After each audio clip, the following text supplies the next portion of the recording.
Ωραίος. Ωραία. Έλα ρε, να το γεμίσουμε, έλα. Να βάλουμε να γεμίσουμε το...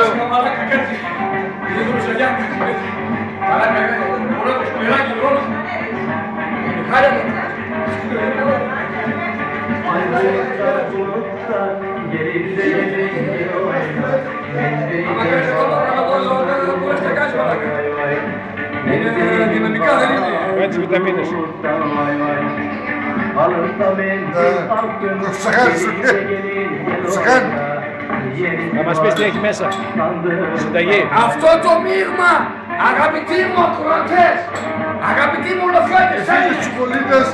ναι, πολίτες, είναι το φαγητό των Σπαρτιάτων, των πολεμιστών εκείνων, των οποίων το έπαιρνε γεμίνα σύγχρονο και του κουλού μπατσάλι όταν πηγαίναν στον εχθρό και την είχαν και απ' έξω και λέγανε ότι θα μας γαμίσει ή θα μας σκοτώσει και φεύγαν με τα δυο όλη τη μάνα εις τα μάτια της Ασίας.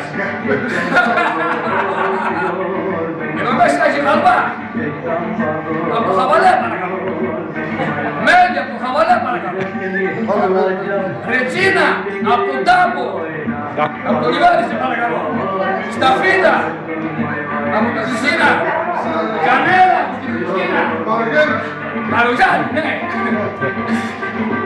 στραγάλια, Μαλογιάννη, άντε καλή όρεξη Τζόνι, άντε.